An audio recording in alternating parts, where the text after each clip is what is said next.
And a very good morning. Espresso में आपको खुश आमदीद कहेंगे। मैं हूं अरबिल हसन और मैं हूं इमरान हसन। इस उम्मीद और दुआ के साथ कि आपके दिन का आगाज हो चुका है, अच्छे से हुआ है, नहीं हुआ तो करने की कोशिश करेंगे। और हमें यह भी यकीन है कि अगर इस दिन का आगाज अच्छा हुआ है तो अंजाम भी अच्छा ही होगा। कल के शो के लिए अच्छा फीडबैक देने का बहुत शुक्रिया जी। हमारी पार्लियामेंट के अंदर, पार्लियामेंट के बाहर, खास तौर पर इस्लामाबाद में इस वक्त गहमा गहमी बरकरार है। वैसे जब से ये हुकूमत आई है रौनक मेला जारी है, कुछ ना कुछ चलता रहता है। कभी ऑपोजिशन, कभी गवर्नमेंट और कभी मीडिया, हाँ मीडिया, कभी धन्ने धुन्ने भी चलते रहते हैं। ये सारी चीजें जो है मेरे ख्याल से इस हमें लगता है कि हमारे लिए डिस्कशन हमें मसरूफ रखने के लिए बड़ी बेहतरीन होती है। लेकिन मसरूफियत के लिए इंसान के पास और भी बड़ा कुछ होना चाहिए। हर वक्त आप खबरें देख के भी आवाज़ार हो जाते हैं, बहुत ज्यादा जरूरी है। और खासतौर पे अपने लिए वक्त निकालना, हम अक्सर बात करते रहते हैं, अपने लिए वक्त निकालना बहुत जरूरी है। बहुत ही कम लोगों की नेचर मैंने देखी है कि अल्लाह सुबह उठते हैं।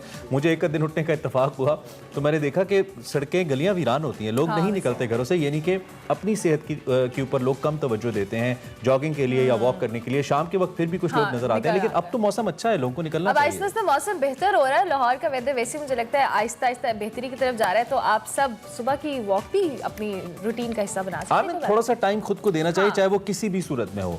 हर वक्त ऑफिस के अंदर या काम के अंदर या अपनी लाइफ के अंदर बिजी रहना भी समहाउ ठीक है, लेकिन अपने लिए जब आप वक्त नहीं निकालते तो फिर सेहत खराब हो जाती है। मैं अपनी तरफ इशारा करने लगा था वो मैं कर देती हूँ, ये अपने बारे में बात कर रहे थे। चले जनाब, आज के शो में आज यूजुअल बहुत कुछ है, सेगमेंट्स हैं हमारे पास, वैरायटी तो एक्सप्रेसो में बहुत कुछ रोज नया होता है। कुछ अपने अंडर एस्टिमेट नहीं करना, रोज कुछ नया होता है। लेकिन आगाज में बताएंगे आपको आज की हेडलाइंस।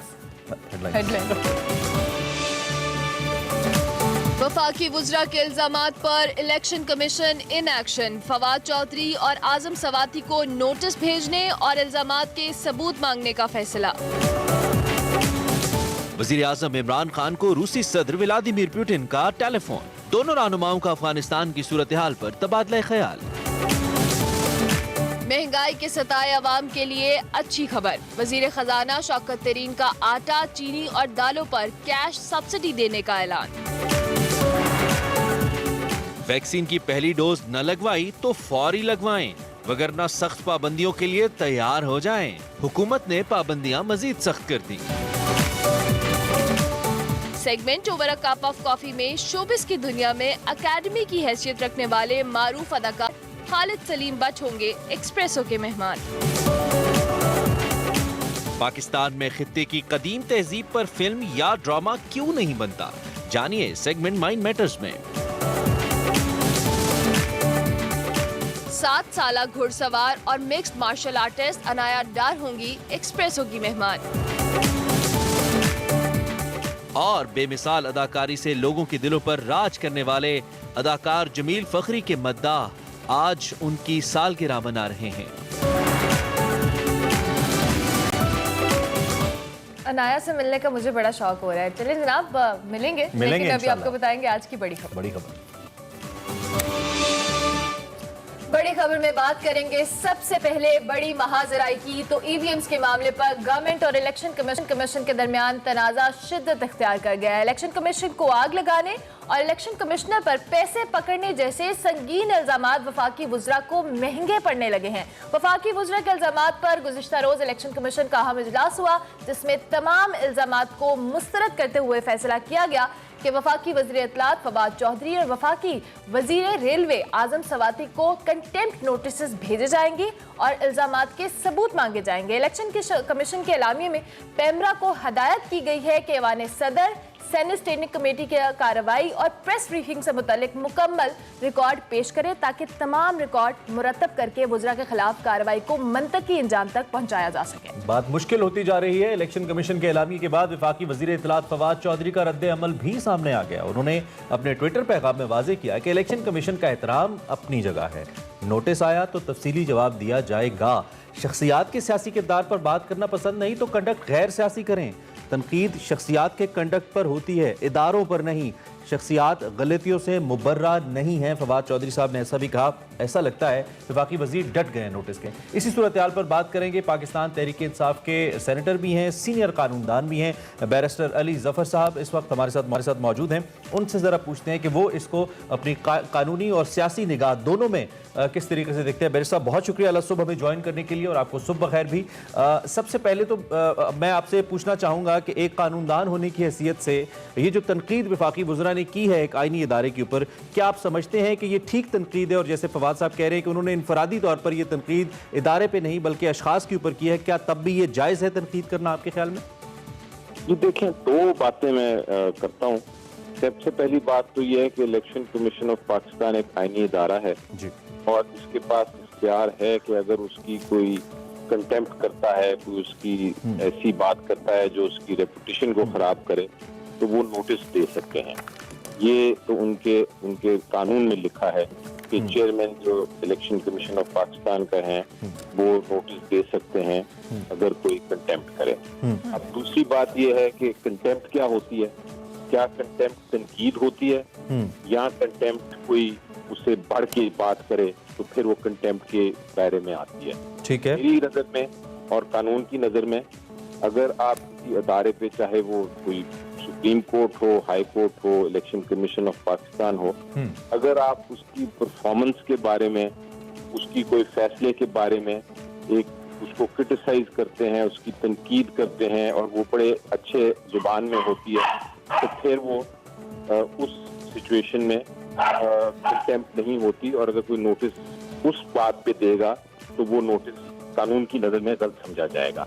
लेकिन अगर वो कोई ऐसी बात हो जो कि एक तरह से रेपुटेशन, एक सच ना हो और उसके अलावा वो रेपुटेशन को एक तरह से नुकसान पहुंचाती हो किसी इदारे की, फिर वो कंटेम्प्ट के दायरे में आ सकता है, उसका नोटिस तो इस इन अल्फाज को बैरिस्टर साहब आप कैसे देखते हैं, जिसमें पैसे पकड़ने, आग लगाने और बहुत सारे संगीन इल्जामात लगाए गए हैं, यकीनी तौर पे ये डैमेज करते हैं इलेक्शन कमीशन की रिप्यूट को? जी देखें, इसको मैं दो हिस्सों में फिर आपको जवाब देता हूँ और बड़ा इंटरेस्टिंग आपसे बात करता हूँ। इंटरेस्टिंग बात यह है कि जब आप कोई बात करते हैं पार्लियामेंट के अंदर या तो पार्लियामेंट की कमेटी के अंदर, तो उसको हम कहते हैं कि वो बात प्रिविलेज्ड होती है। ठीक है। प्रिविलेज का मतलब ये है कि उस बात के ऊपर कोई भी अदारा किसी के खिलाफ एक्शन नहीं ले सकता। मसलन ये अगर कुछ बातें ऐसी हैं जो कि पार्लियामेंट्री कमेटी के सामने की गई हों, तो फिर वो प्रिविलेज्ड है, वो प्रोटेक्टेड है। ठीक है। उनको आइन हमारा कहता है कि उनके ऊपर कोई एक्शन नहीं लिया जा सकता। लेकिन अगर कोई बात पार्लियामेंट के बाहर की हो, जिस तरह कोई प्रेस कॉन्फ्रेंस हो और उसमें की गई हो, तो उस हद तक जो बात है वो उसके ऊपर एक्शन लिया जा सकता है। ओके। देखना यह है कि ये जो आप बात कर रहे हैं जी, पैसे पकड़ने की या आग लगाने की, जी, ये क्या पार्लियामेंट्री कमेटी के सामने हुई थी या प्रेस कॉन्फ्रेंस में हुई थी? तो एक तो उसको डिस्टिंग्विश करना है आपने। नंबर दो, अगर आप बात करते हैं एक्चुअल प्रेस कॉन्फ्रेंस की, कि प्रेस कॉन्फ्रेंस में क्या कहा गया, तो जिस तरह आपने बताया कि एक मौक़िफ़ दिया गया है, नोटिस आएगा, जो फवाद चौधरी साहब हैं वो उन्होंने अपने ट्वीट में भी बात जिक्र किया इसका कि मैंने तनकीद एक क्रिटिसाइज किया लेकिन मैंने इसको कंटेम्प्ट नहीं की। तो उनके पास दफा करने का हक है, वो नोटिस दिया है, वो अपनी कोई पेश करेंगे अपनी डिफेंस और फिर वो फैसला करेगी इलेक्शन कमीशन। तो ये वो दो हिस्सों में आपको डिवाइड करना पड़ेगा। जहां तक तो पार्लियामेंट्री कमेटी के सामने कोई बातें हुई वो प्रिविलेज हैं, जहां तक प्रेस कॉन्फ्रेंस की बातें हैं उन तक आप एक्शन ले सकते हैं और उनका फैसला इवेंचुअली फाइनली जो है इलेक्शन कमीशन ही करेगी। ठीक हो गया। अच्छा ठीक है, फैसला इलेक्शन कमीशन करेगी, लेकिन अगर कार्रवाई होती है इन वफाकी वुज़रा के खिलाफ तो गवर्नमेंट की बेसिकली स्ट्रैटेजी क्या होगी? किस तरह से इस तमाम तर जो मामले को है, जो रोज बरोज जो कह लें शिद्दत इख्तियार कर रहा है, इसको किस तरह से हैंडल करेगी गवर्नमेंट? ये देखिए, मेरे मुताबिक तो गवर्नमेंट और इलेक्शन कमीशन ऑफ पाकिस्तान के दरमियान तो ये दोनों स्टेट इंस्टीट्यूशंस होती हैं, हुकूमत भी और इलेक्शन कमीशन ऑफ पाकिस्तान भी, तो उन दोनों के दरमियान तो किसी किस्म का कोई कॉन्फ्लिक्ट नहीं, कोई तसादम नहीं। हाँ, अगर कोई एक ऐसा एक्शन है इलेक्शन कमीशन ऑफ पाकिस्तान का जो कि हुकूमत को लगता है कि वो दुरुस्त नहीं, आइन के मुताबिक नहीं, तो हुकूमत फिर उसको अब एक कानूनी तरीके से उसको सामने पेश कर सकती है और इवेंचुअली सबसे जो सुप्रीम अथॉरिटी है वो पार्लियामेंट है। पार्लियामेंट ने फाइनली फैसला करना है कि क्या कानून होना चाहिए या नहीं होना चाहिए।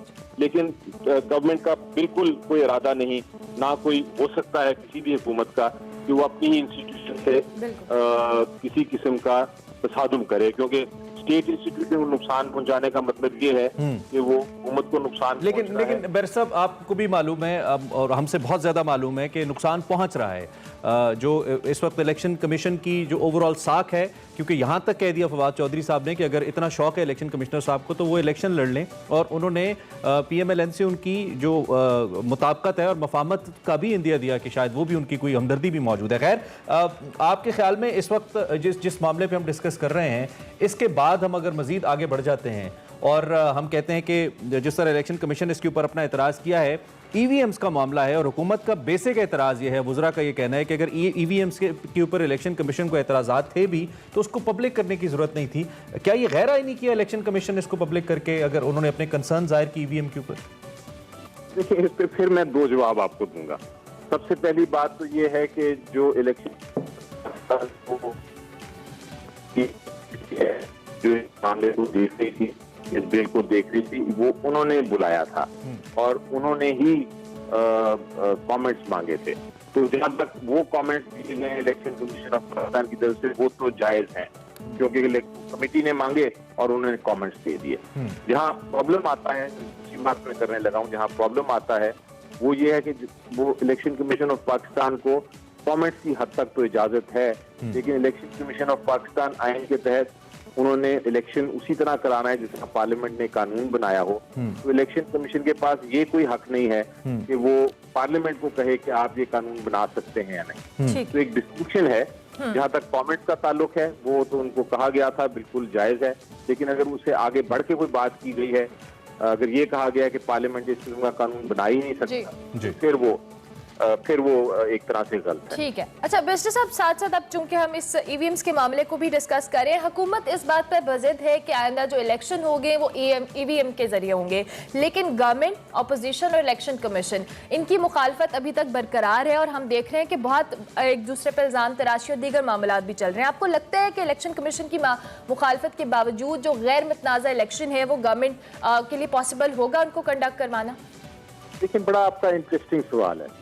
अब गवर्नमेंट का हक है कि वो अपनी एक पॉलिसी बनाए, और गवर्नमेंट ने एक पॉलिसी बनाई है जिसमें उसने कहा है कि हम EVM के तहत इलेक्शन कराना चाहते हैं।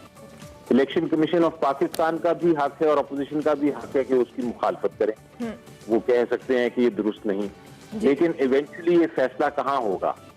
अब ये मामला चला गया है क्योंकि जो कमेटी थी सेनेट की, उन्होंने ये रिजेक्ट कर दिया बिल। उन्होंने फैसला किया कि ये बिल दुरुस्त नहीं है, तो उसकी नजर में अब ये एक जॉइंट सेशन होगा पार्लियामेंट का। जॉइंट सेशन का मतलब है कि सेनेट भी बैठेगी सारी और सारी नेशनल असेंबली भी बैठेगी, और आइन के तहत इस किस्म की जब सिचुएशन हो, जब हुकूमत एक चीज कह रही हो सही और जो अपोजिशन है वो एक चीज कह रही हो और उसका फैसला कमेटी में ना हो सके, तो फिर वो मामला जॉइंट हाउस पे जाता है और जॉइंट हाउस ही ऐसा एक फोरम है वो जो इस पे फैसला कर सकता है, पार्लियामेंट का जो फैसला करेगा। ठीक है बैरिस्टर साहब, बहुत शुक्रिया। हुकूमत माने या ना माने, हुर्रियत में ये होता है कि मेजॉरिटी से फैसला होता है, और अगर मेजॉरिटी इस वक्त हुकूमत की है तो लाइकली ये है कि ये फैसला हुकूमत के हाथ में जाए। ठीक है, ओके, कानून तो बन सकता है, लेकिन उसके बाद अगर कंसेंसस नहीं होगा तो यकीनी तौर पे जो इलेक्शन की साख्त है उसके ऊपर एक सवालिया निशान रहेगा। ये भी अपनी जगह एक कंसर्न मौजूद है। बैरिस्टर साहब, बहुत शुक्रिया, आपने सुबह दिया और अपनी माहिराना राय हमारे सामने रखी। बैरिस्टर अली जफर इस इलेक्शन कमीशन और हुकूमत के दरमियान जो तनाज़ा इस वक्त चल रहा है उस पर अपने ख्यालात का इजहार करें। अभी हम ब्रेक लेंगे, ब्रेक के बाद हाजिर होंगे, आप देखते रहिए एक्सप्रेस।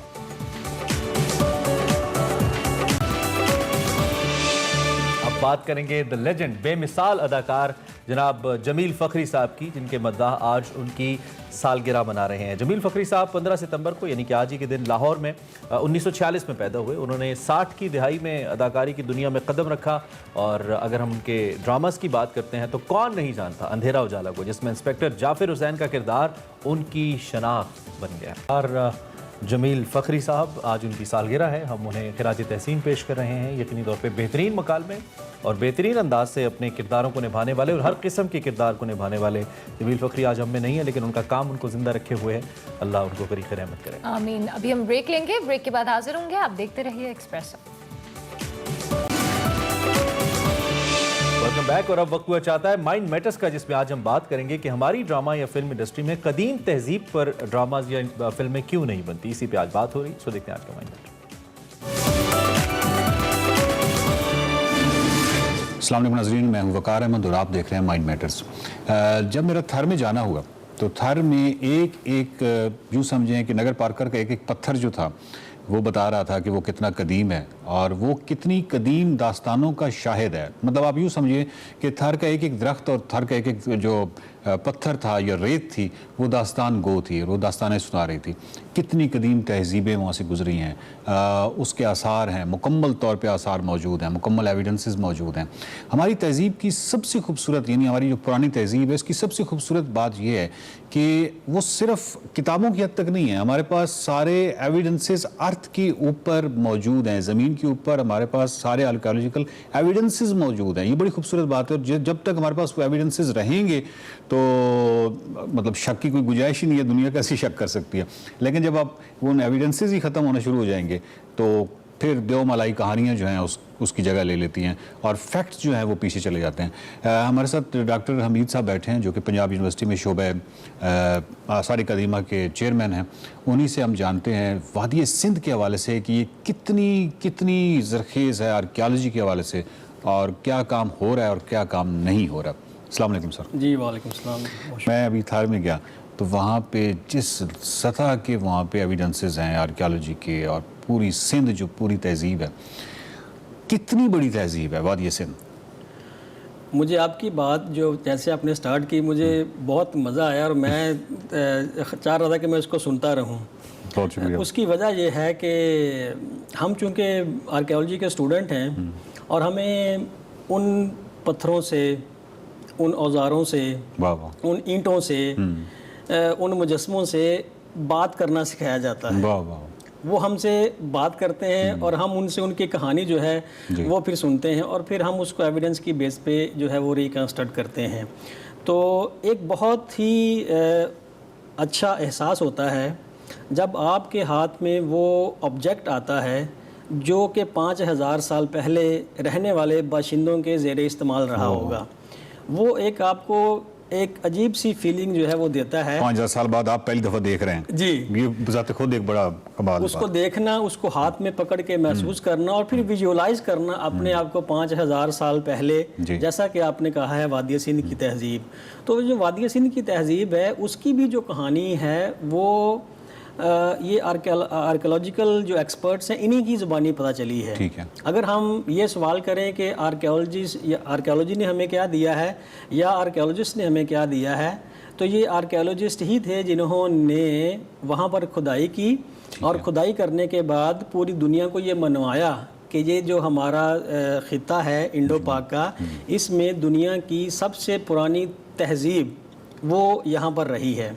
मुझे अगर तस्हीह कीजिएगा, ये जो मोहनजोदड़ो या हड़प्पा कौन सा था जिसमें वो जो ईंटें थी वो कहीं और इस्तेमाल हो रही थी, मतलब, और उसके बाद पता चला कि नहीं यहाँ पे तो कोई शहर है, कुछ था ऐसी कहानी? जी बिल्कुल ऐसा ही था। उसकी वजह ये थी कि लाहौर से मुल्तान की रेलवे लाइन जो थी वो बिछाई जा रही थी और जो कॉन्ट्रैक्टर था डेफिनेटली जब आप लाइन बिछाते हैं तो उसके नीचे आपने बड़ी बड़ी ईंटें और पत्थर रखने होते हैं।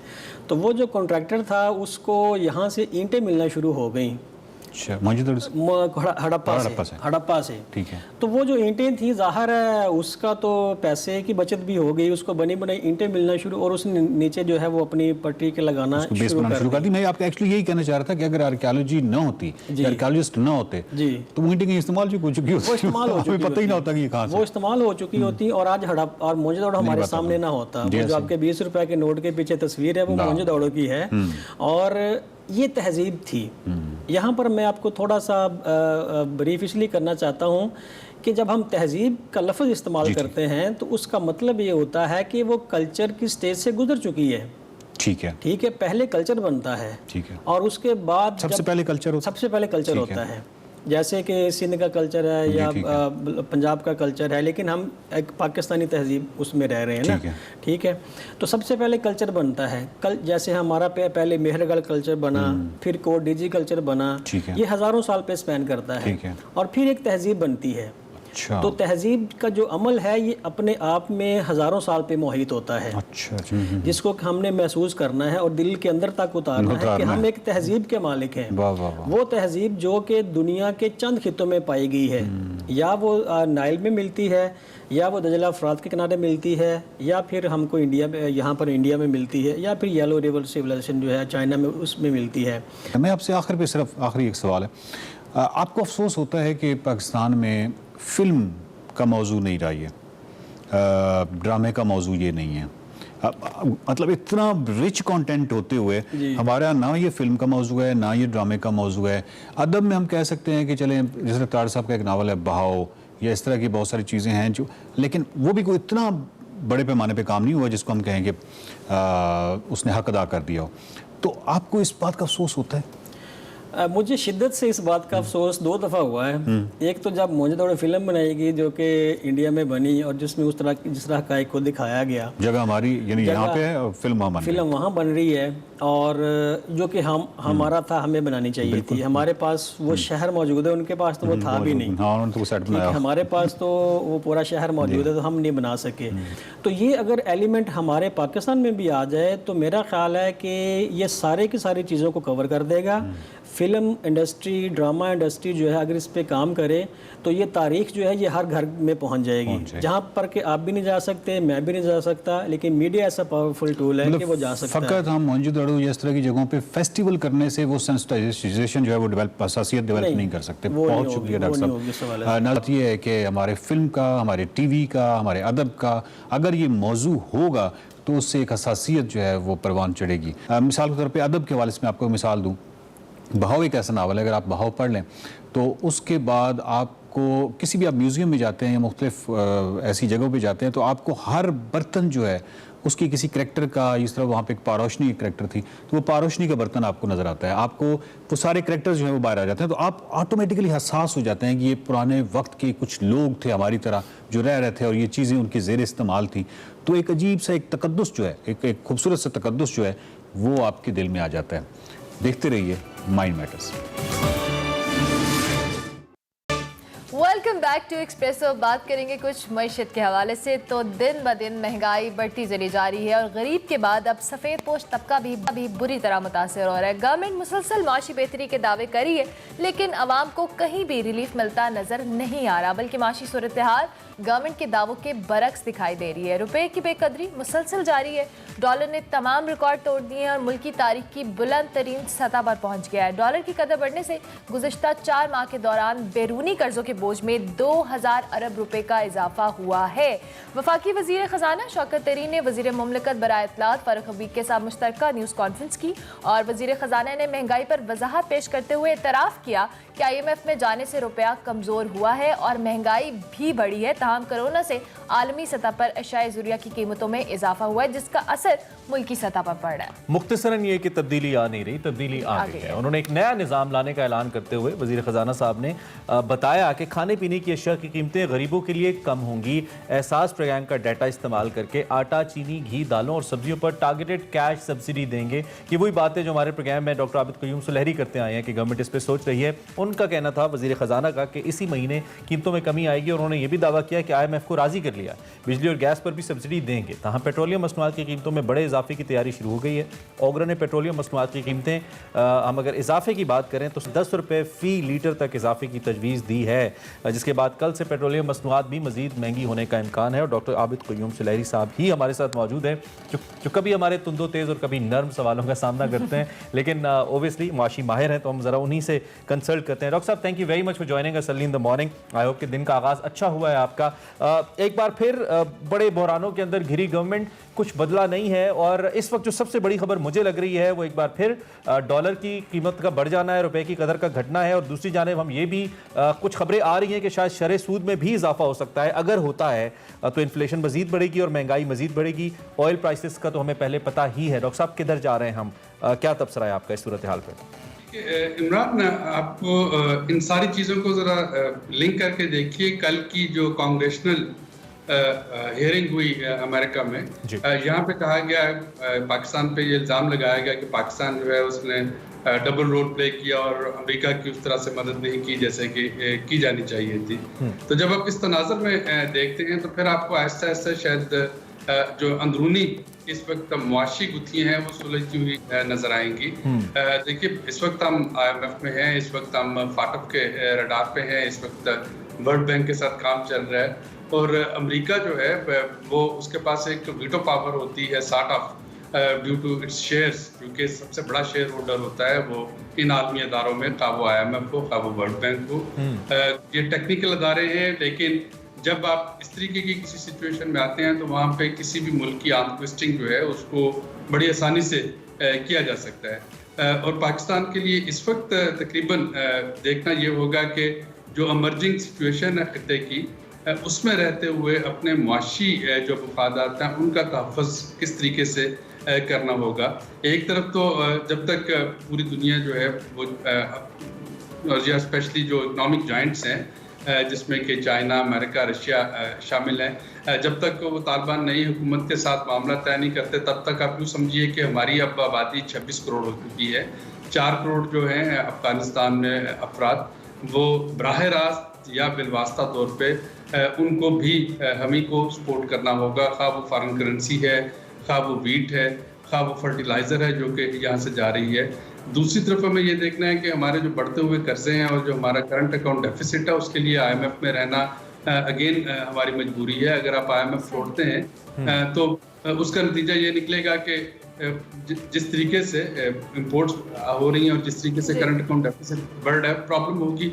तो ये खासा मुश्किल काम है और मैं आपके प्रोग्राम में बार बार ये कहता आ रहा हूँ कि शायद महंगाई कंट्रोल करना जो है इस वक्त हुकूमत के बस में नहीं। एडमिनिस्ट्रेटिव महंगाई है वो तो कंट्रोल हो सकती है। जो अप्रोच थी वही थी कि आप टारगेटेड सब्सिडीज दे दें, जिसका अच्छा डॉक्टर साहब, टारगेटेड सब्सिडी की आपने बात की है। हुकूमत ने एहसास प्रोग्राम के तहत जो कैश सब्सिडी है उसका बात ऐलान भी किया है और कल की कॉन्फ्रेंस पे भी हमने देखा। आपको लगता है ये जो निज़ाम लाने की कोशिश या ऐलान जिसका किया गया है, क्या ये मौसर होगा और जो गवर्नमेंट का गोल है वो उसको अचीव कर पाएंगे? ये काफ़ी हद तक मौसर होगा। मैं इसको दोबारा से एक्सप्लेन करता हूँ कि इसके खदोखाल जो मेरे इल्म में है, हो सकता है कि उसमें चेंज आ रही हो, लेकिन मेरे इल्म में ये है कि ये एहसास प्रोग्राम का एक डोर टू डोर सेंसस किया गया कंप्यूटराइज्ड टैब्स पे GPRS डाटा की मदद से, नादरा डाटा की मदद से तमाम अफराद जो थे जिन लोगों ने भी इस सर्वे में हिस्सा लिया उनकी तमाम डिटेल्स जो हैं वो ले ली गई। इसमें यह था कि जो पॉश एरियाज थे वहाँ पे ये सर्वे जो है जाहिर है लोगों ने अपनी इंफॉर्मेशन देने से इनकार किया, लेकिन जो टारगेट एरियाज थे वहाँ से हुकूमत के पास तकरीबन 90% डाटा जो है वो आ चुका है। तो अब अगर मेरे घर के सामने खड़े होकर वो GPRS पॉइंट लेके मेरे CNIC, मेरे अहले खाना, उनकी तमाम इंफॉर्मेशन इकट्ठी कर ली गई मेरी एसेट्स के बारे में, मेरी इनकम के बारे में, तो अब उस डाटा को वेरीफाई किया जा रहा है। अच्छा डॉक्टर, चूंकि मेरे पास वक्त कम है, एक बड़ा ज़रूरी सवाल है इसमें। आपने इंटरनेशनल जो ऑयल प्राइसेस है उसकी जाने भी आपने रेफर किया, आर्म ट्विस्टिंग का भी जिक्र किया जो IMF हमारी कर रही है, कर सकती है, फाटफ का भी जिक्र किया, ये सारी बातें। इसके बावजूद हुकूमत के पास पॉलिसी क्या है? अवाम का दम घुटता जा रहा है ना, मतलब जो निचला तबका है, जो दरमियाना तबका है, तो हुकूमत के पास कोई ऑप्शंस हैं? आप बीइंग इकोनॉमी एक्सपर्ट कुछ बता सकते हैं हमें, क्या ऑप्शंस हैं अवाम के? देखिए, इस वक्त जब मैं अगर हुकूमत के ऑप्शन देखता हूँ तो हुकूमत के ऑप्शन ये हैं कि जो बॉटम क्वांटाइल 40% है पॉपुलेशन, उसको सोशल सेफ्टी नेट्स के जरिए, उसको डायरेक्ट कैश जो है टारगेटेड सब्सिडीज के जरिए उनको महफूज किया जाए। जो आपका टॉप 20% होता है वो जाहिर है कि वो ऑलरेडी इन तमाम चीज़ों से मुबर्रा है कि तेल 200 रुपये लीटर बिक रहा है या 400 रुपये लीटर बिक रहा है, उनके पास खुदा का दिया काफ़ी कुछ होता है। जो मिडिल क्लास है, मिडिल क्लास को पिंच होगा, मिडिल क्लास इफेक्ट होगी, लेकिन तकरीबन जो आपकी बॉटम क्वांटाइल है एटलीस्ट 40% पॉपुलेशन, वही एक सोल्यूशन है कि डायरेक्ट उनको सपोर्ट किया जाए। आखिर में मेरा डॉलर की कीमत के हवाले से जो होशरुबा इजाफा है और रुपए की कदर घटती जा रही है, इस पे क्या कमेंट करेंगे? और सब ये कहाँ पे जाके रुकेगा ये मामला? ऐसा लग रहा है कि ये तो 173-74 तक जाता लगता है, ऐसी खबर है मार्केट में। देखिए, मैं स्पेकुलेशन ज़ाहिर नहीं करनी चाहिए, लेकिन इस वक्त जो डॉलर की डिमांड है वो इस वक्त पाकिस्तान अपनी डिमांड भी पूरी कर रहा है, इस वक्त पाकिस्तान अफगानिस्तान की डिमांड भी पूरी कर रहा है, और इस वक्त पैनिक बाइंग भी हो रही है जिसकी जरिए डॉलराइजेशन हो रही है। लेकिन ये एक इस वक्त अगर कल को पाकिस्तान को एकदम से कुछ डॉलर्स मिलते हैं अफगानिस्तान की रिफ्यूजी असिस्टेंस के लिए, या चाइना जो है वो अफगानिस्तान में डायरेक्ट एड शुरू कर देता है डॉलर्स के ज़रिए, तो थोड़ा सा इस प्रेशर में कमी आएगी। लेकिन मेरा ख्याल है कि रेंज बाउंड है, और रेंज बाउंड जो है ये इतना ही परसीव किया जा रहा था शुरू से। मुख्तसर डॉक्टर साहब, हमें फिर अपने दोस्तों की तरफ देखना पड़ रहा है। कशकोल नहीं टूट रहा, कशकोल तो पक्का ही हो गया। खैर डॉक्टर साहब, thank you very much for your analysis sir. आपने हमारी बहुत सारी कन्फ्यूजन्स भी क्लियर की। डॉक्टर साहब के कहना है कि डायरेक्ट सब्सिडी के अलावा और कोई हल नहीं है, कोई प्लान नहीं है गवर्नमेंट के पास। ब्रेक लेंगे, ब्रेक के बाद हाजिर होंगे। आप देखते रहिए Expresso. Welcome back to Expresso. अब बारी है हमारे segment over a cup of coffee की, जिसमें हिना रियाजी आज मुलाकात करवाने वाली हैं हमारे लेजेंड अदाकार खालिद सलीम भट्ट साहब से, और उनसे कुछ गपशप करने वाली। तो देखते हैं आज का over a cup of coffee. अस्सलाम वालेकुम नाजरीन, आज segment over cup of coffee में मैं आपकी मुलाकात एक ऐसी शख्सियत से कराने जा रही हूँ जो शोबिस की दुनिया में एक एकेडमी की हैसियत रखते हैं। उन्होंने हर एक किरदार इतनी खूबसूरती से निभाया जैसे बना ही उन्हीं के लिए गया हो। जी हाँ, मैं बात कर रही हूँ सदारती अवार्ड याफ्ता बराए हुस्न कारकर्दगी खालिद सलीम भट्ट साहब की। उनसे चल के बात करते हैं और जानते हैं कि वो ज़िंदगी किस तरह से गुजारते हैं। अस्सलाम वालेकुम सर, कैसे हैं आप? वालेकुम अस्सलाम, अल्लाह का शुक्र है ठीक हूँ। सर, सबसे पहले तो ये बताएं कि सुबह का आगाज़ किस तरह से करते हैं? जी अल्हम्दुलिल्लाह 92 से अब तक 5 वक्त नमाज पढ़ता हूँ, तो इसलिए फजर पढ़ने के लिए उठता हूँ। कई दफ़ा ऐसा होता है कि टीवी देखते देखते वो वक्त हो जाता है फजर का, तो फिर तो सोता ही नहीं हूँ, फजर पढ़ के सोता हूँ अदरवाइज। और अगर मैं ना भी उठ रहा हूँ तो बीवी मेरी फ़ौरन जो है वो बेलें दे रही होती है अपने कमरे से और फिर हाँ उठ जाएं। सर, आप बट हैं, तो बट लोगों के बारे में कहा जाता है कि खाने पीने के बहुत शौकीन होते हैं, तो नाश्ते में सुबह सुबह क्या खाते हैं? तो जो खाने थे वो जो खाने थे वो खा चुके सर्दियों में हरीसा और गर्मियों में, लेकिन डबल रोटी अंडे वाला मैं नहीं हूँ।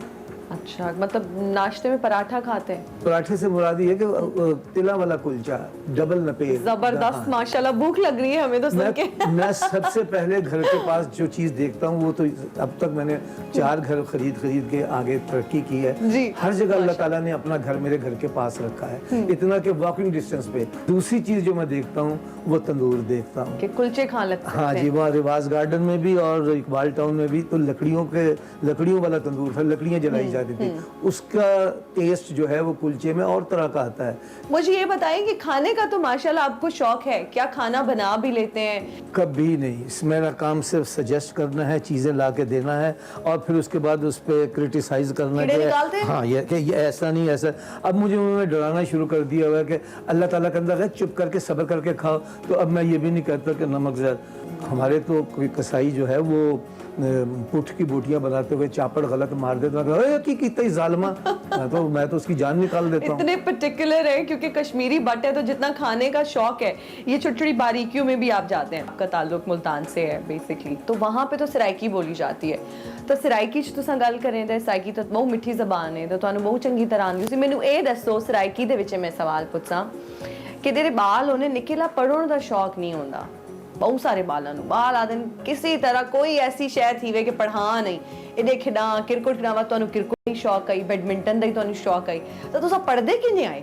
क्रिकेट बैडमिंटन ये सारी चीज़ां ये कॉलेज वन के तो ये शौक पूरे थी देन। हाँ, प्राइमरी स्कूल ये शही नहीं होनी। अच्छा, दूसरी गाल ये है कि जो टीचर दा उन जमाने च जड़ा वीएन है ना, वो है कि एक डंडा एक अखा निकलिया मुछा ते पगड़ वाला इहो जिहा बंदा सोटे वाला हुण तो स्कूलों दे विच इतनी प्यारे प्यारियां टीचरां होंदे न, जेड़े टीचर ने वो भी स्टूडेंट लाइक जीन पहनदे न, टी-शर्टां पहनदे, ते बच्चों को वो अपने अपने नजर आंदे न।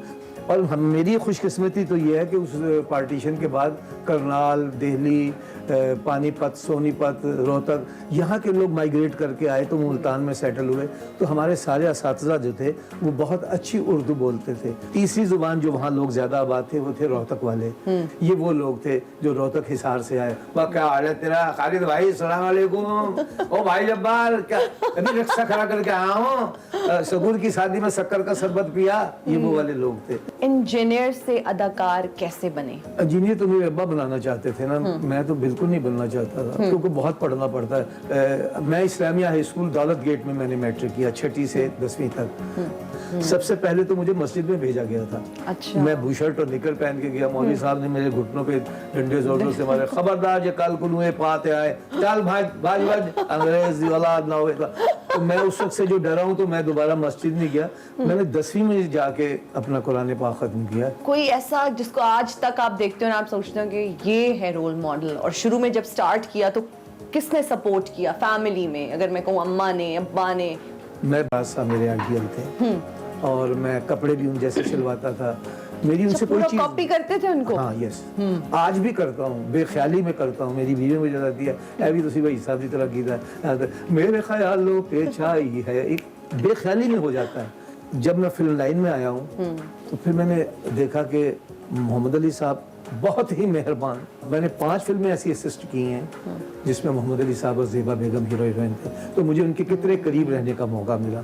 ही वॉज थारो जेंटलमैन, इंतहाई फरिश्ता। सिर्फ तो हमारी इंडस्ट्री का अगर कोई निशान है तो मोहम्मद अली साहब थे, और उनको भी बनाने में ज़ेबा बेगम का हाथ था। वरना होते वो शुरू में वो भी ऐसे थे कि जिथे देखी तवा पर रात उठे गुजारी दिन पे रात। फिर आए नदीम साहब के साथ 72 में मैं चीफ असिस्टेंट रहा, और वो बड़े नस्तालिक और खामोश। लेकिन बेसिकली जब हम इकट्ठे हुए फिल्म लाइन की क्रिकेट टीम में और हमने बातें की तो पता चला कि यार ये भी साड़ी तरह थे फटियां ते बैन वाले थड़ी है ने। फिर मैंने आगा तालिब साहब को देखा, मैंने उनको जो काम करते हुए देखा, मैंने कहा he is a real artist. और उनकी पैरोकारी में मोहम्मद कवी खान साहब। सर, बात करते हैं आपकी फिल्मों और ड्रामों की। कितनी अभी तक आपने फिल्में की, कितने ड्रामे किए?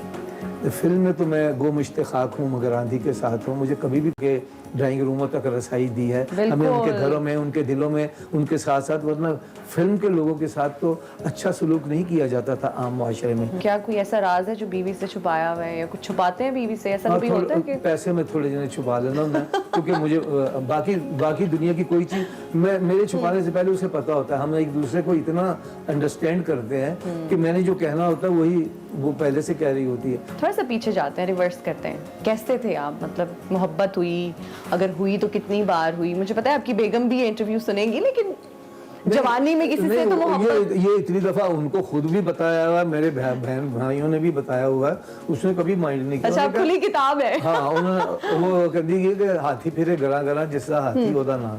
सर, मुझे ये बताइए कि हिदायतकारी ज्यादा मुश्किल है या एक्टिंग, और ज्यादा इन दोनों में से पसंद क्या है? देखिए, मैं अर्ज करूं कि बहरी जहाज में 200 खलास तो एक ऐसा बेवकूफ़ गधा आदमी चाहिए जो स्टार्स का इंतजार कर ले बैठा, क्योंकि ये बॉक्स ऑफिस जो ऐसी चीज़ है जिस पे जो सेल हो रहा होता है वो उसकी वैल्यू होती है। सर, आपने अलहमरा की दीवारें बनती हुई देखी, क्या आप ऐसा समझते हैं कि आज वहाँ ऐसा काम हो रहा है कि आर्ट्स और कल्चर को प्रमोट किया जाए?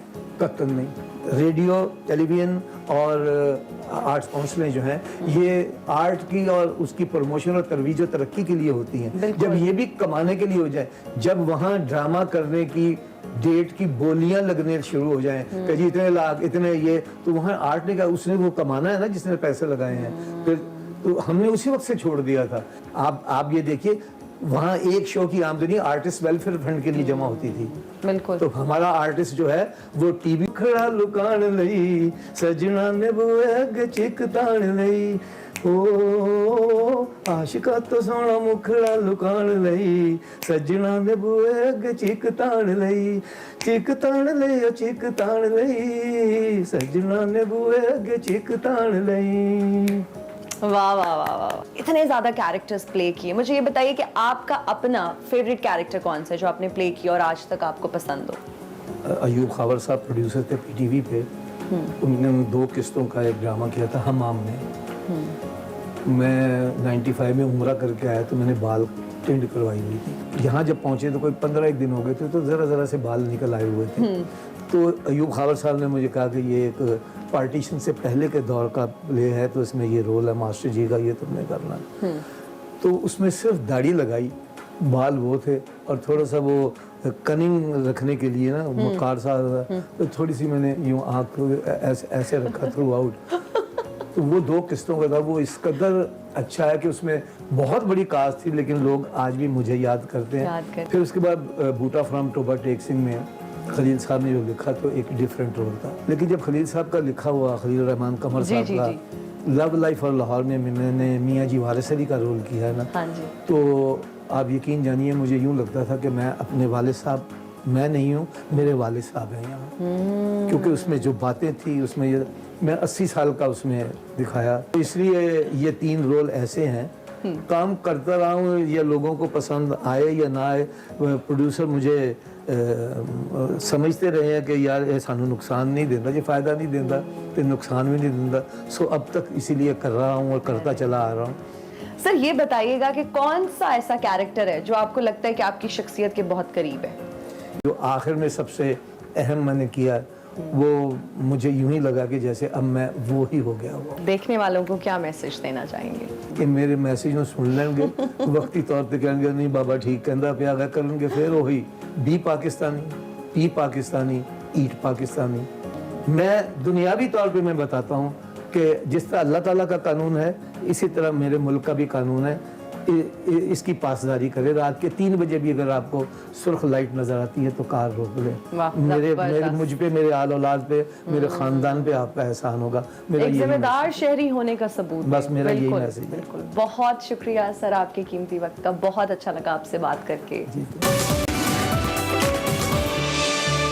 Welcome back to Expresso. अब बात करेंगे कुछ अमेरिका और अफगानिस्तान की सिचुएशन के हवाले से। काम निकलने के बाद अमेरिका ने पाकिस्तान को फिर आंखें दिखाना शुरू कर दी हैं और डू मोर का राग दोबारा अलापना शुरू कर दिया है। हालांकि पाकिस्तान का अफगानिस्तान में क़याम अमन के लिए कलीदी किरदार भी रहा है और तालिबान को अमेरिका के साथ मुज़ाकरात की जो टेबल पर लाने में बहुत अहम किरदार अदा किया। इन्क़िलाब के मौके पर न सिर्फ अमेरिका बल्कि दुनिया भर के शहरियों की जानें बचाई, अफगानिस्तान से गैर मुल्की शहरियों को निकालने में भरपूर मदद की, लेकिन इसके बावजूद अमेरिका अपनी फितरत से बाज ना आया और अपनी नाकामियों का मलबा पाकिस्तान पर डालने की कोशिश कर रहा है। बिल्कुल, और ऐसा लग रहा था कि अमेरिका करेगा, जो कि करता है, उसकी ये तारीख है। गुज़िश्ता रोज़ अफगानिस्तान से इनखला के बाद अमेरिकी सेक्रेटरी खारजा एंथनी ब्लिंकन पहली दफ़ा अमेरिकी ऐवान नुमाइंदगान की खारजा उमूर कमेटी में पेश हुए और मुख्तलिफ सवालों के जवाब देते हुए एक बार फिर न सिर्फ पाकिस्तान पर इल्ज़ामात दोहराए बल्कि मुतालबात की नई फहरिस्त सामने रख दी, यानी कि कहा डू मोर। उन्होंने मुतालबा किया कि पाकिस्तान अफगानिस्तान में वो किरदार अदा करे जो अमेरिका चाहता है और पाकिस्तान बैनुल-अक़वामी मुतालबात पूरे होने तक तालिबान हुकूमत को तस्लीम करने से इनकार भी करे। उन्होंने ये भी इल्ज़ाम लगाया कि अफगानिस्तान के हवाले से पाकिस्तान की फैसला साजी कसीर निकाती रही। पाकिस्तान के अफगानिस्तान से मुख्तलिफ मफादात हैं जिनमें बाज़ उनका कहना था कि अमरीकी मफादात से मुतसादिम है। इसलिए बाइडेन इंतजामिया पाकिस्तान से ताल्लुकात पर आइंदा चंद दिनों में नजरसानी करने जारी है। ताहम पाकिस्तान ने वाज़ेह किया है कि पाक अमरीका ताल्लुकात को तीसरे मुल्क के तनाजुर में नहीं देखा जाना चाहिए। इसी हवाले से बात करेंगे, हमारे senior anchor person Kamran Yusuf हमें ज्वाइन कर चुके। Kamran, thank you so much for joining us. हम अभी यही बात कर रहे थे कि काम निकल गया और अमेरिका ने फिर पाकिस्तान को आंखें दिखाना शुरू कर दिए हैं। हालांकि अगर हम अफगानिस्तान से इनखला के पूरे प्रोसीजर को देखें तो उसमें पाकिस्तान ने बहुत इंपॉर्टेंट रोल प्ले किया है और इसके बावजूद मोईद यूसुफ साहब की एक स्टेटमेंट भी थी कि हमने डू मोर को दफना दिया है कहीं, लेकिन अमेरिका दोबारा से डू मोर के जो मुतालबा है वो कर रहा है। आपके नजदीक इस मुतालबे की वजह क्या है? ये बिल्कुल हैरान कुन बात नहीं है कि अमरीकी वज़ीर ख़ारजा ने जो बयान दिया है, मेरे ख्याल में ये एक ओपन सीक्रेट था कि जब अमरीका ने अपनी नाकामी का मलबा किसी के ऊपर तो डालना है तो जाहिर है कि Pakistan is an easy target.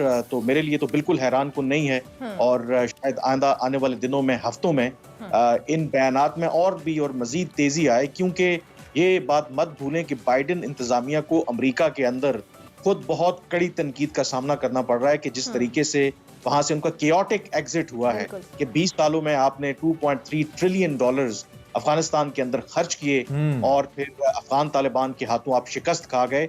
और लोग फिर ये सवाल कर रहे हैं कि इवन एक सेनेटर ने वहां पे सवाल किया कि ये तासुर ये कैसा जा रहा है कि जो एक तालिबान है वो अमेरिका जैसी एक सुपर ताकत को उसने शिकस्त दे दी है, तो इससे पूरी दुनिया को अमेरिका के जो इत्तेहादी हैं उनके लिए क्या पैगाम किया है। तो ऐसी सूरत हाल में अमेरिका को ज़ाहिर है कोई ना कोई स्केप गोट चाहिए, तो ज़ाहिर है कि वो पाकिस्तान को उन्होंने टारगेट किया है और ये बिल्कुल हैरान कुन बात नहीं है जो भी बात अमेरिकी वज़ीर ख़ारजा ने ये कैसी सुपर पावर है कामरान जो कि वॉर क्राइम्स कमिट करती है, अफगानिस्तान के अंदर रहते हुए लोगों को मारती है 20 साल से और फिर वहां से रात के अंधेरे में भागती है बगैर किसी स्ट्रैटेजी। फिर जब तालिबान काबिज हो जाते हैं विद इन 24-48 आवर्स, कहते हैं हमें तो इस बात का यकीन नहीं था, जिस फौज को ट्रेन करके आए उस फौज ने हथियार डाल के दुश्मन के साथ ही शमूलियत इख्तियार कर ली अफगान फौज ने। तो उसके बाद ये तासुर देना कि वो बड़े डेमोक्रेटिक हैं और बड़ा वो एक दुनिया के अंदर वर्ल्ड नॉर्म्स का ख्याल रखते हैं, ओवरऑल इमेज दुनिया के अंदर अमेरिका का क्या जा रहा है कामरान इस सूरत हाल के बाद?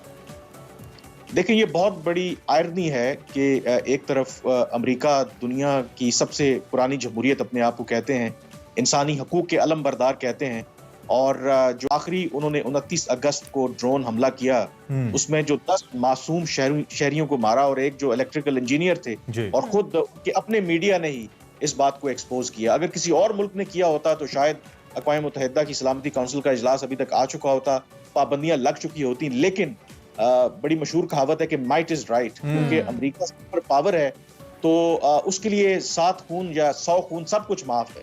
तो यहाँ पर वही आलम है, क्योंकि अमेरिका सुपर पावर है। और इत्तेफाक की बात यह है कि आपने वर्ल्ड्स ओल्डेस्ट डेमोक्रेसी का जिक्र किया, तो आज इंटरनेशनल डेमोक्रेसी डे भी है इत्तेफाक से जब हम ये बात कर रहे हैं और जब अमेरिका की डेमोक्रेसी को हम थोड़ा सा एक्सपोज कर रहे हैं। पाकिस्तान के पास क्या ऑप्शंस है? पाकिस्तान ने अब तक, ऐसा लगता है, Pakistan is been very composed, हमने अच्छे से चीज़ों को हैंडल किया है, अच्छे से लेके चले, और अब भी हम अफगानिस्तान में एक लेजिटिमेट गवर्नमेंट की भी बात करते हैं और साथ साथ इंसानी हुकूक की भी बात करते हैं कि एक बहुत बड़ा इंसानी हुकूक का मसला वहां पे हो सकता है। पाकिस्तान के पास क्या ऑप्शंस हैं कल की स्टेटमेंट के बाद सेक्रेटरी ब्लिंकन की जो आई है?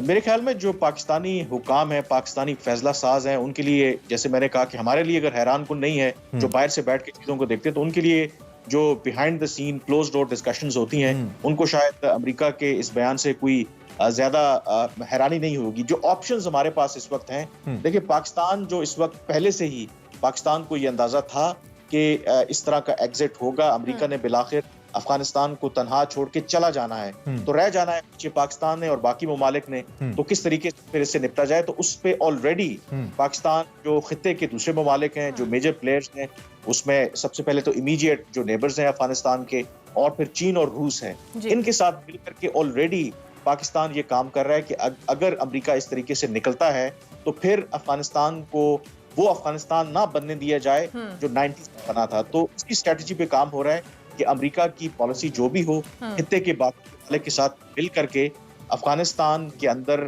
अमन लाया जाए, और जो भी इस वक्त तालिबान है वो पाकिस्तान समझता है कि एक नई हकीकत है, उनको बेशक ना किया जाए, उनके साथ इंगेज किया जाए। इंगेज करेंगे तो फिर शायद इस खित्ते में अमन आने के और अफगानिस्तान के अंदर पीस जो है उसमें आने के इम्कानात हैं, और अगर ऐसा होता है तो फिर जाहिर है कि उसके पॉजिटिव असरात ना सिर्फ पाकिस्तान पे बल्कि खित्ते के दूसरे ममालिक पर बिल्कुल दूसरे ममालिक में भी आएंगे। और पाकिस्तान अपनी स्ट्रैटेजी को लेकर बहुत क्लियर भी है, लेकिन साथ साथ अमेरिका ने पाकिस्तान से ये भी मुतालबा किया है कि जब तक आलमी मुतालबात की मंजूरी नहीं होती, पाकिस्तान तालिबान की हुकूमत को तस्लीम ना करे। आपके नज़दीक ये मुतालबा किस हद तक जायज़ है और पाकिस्तानी जो गवर्नमेंट है वो उसको किस तरह से देखेगी?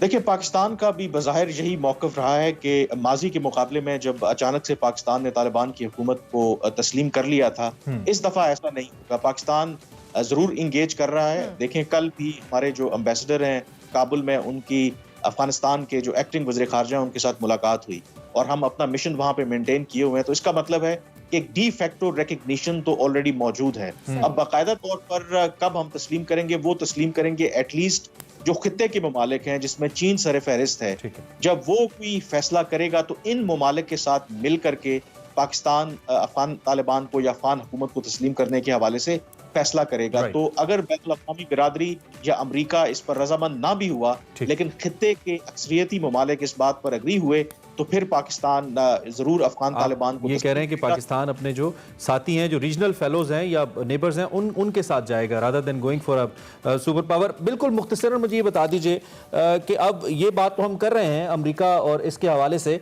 तालिबान का इस पर क्या मौक़िफ़ होना चाहिए? क्या तालिबान का भी कोई कंसर्न होना चाहिए सारी सूरत हाल पे?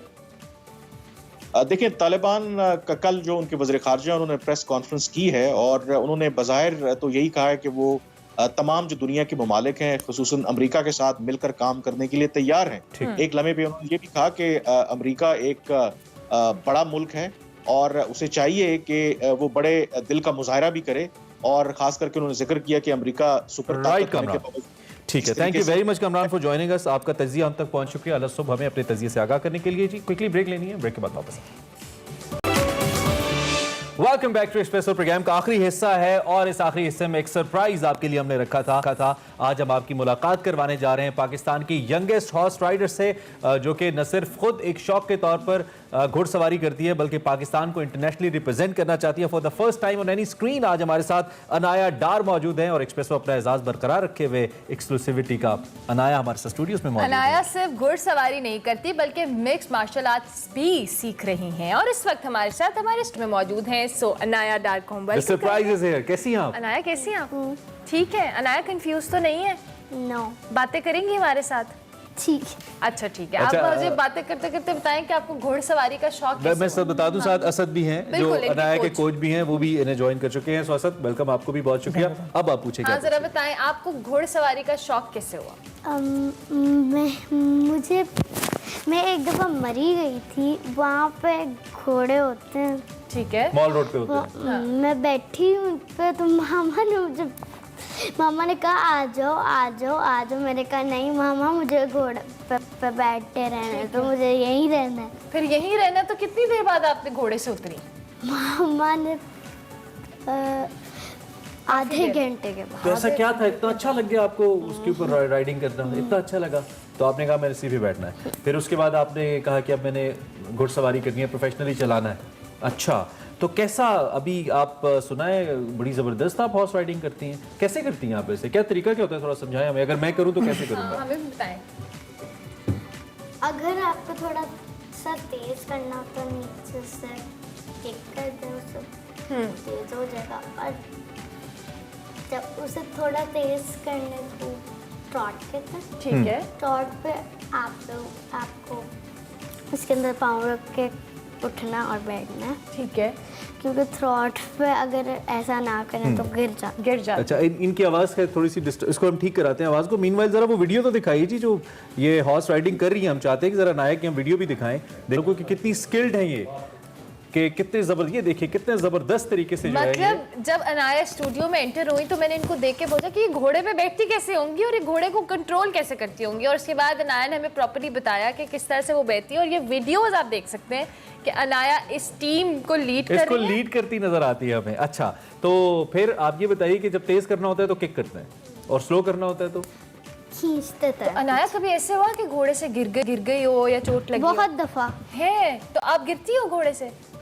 एक दफा मैं अपने पुराने घोड़े पे गिरी थी, वो कंपटीशन पे। अच्छा, तो चोट तो नहीं लगी ज्यादा? लगी थी मामा, लेकिन तो डर नहीं लगा कि मैं गिर जाऊंगी और फिर नहीं करती? और अब जब इतना ऊंचा घोड़ा है, आप तो बिल्कुल छोटी सी हैं, तो एक डर नहीं मेरा लगता? पुराना घोड़ा भी था, वो मर गया।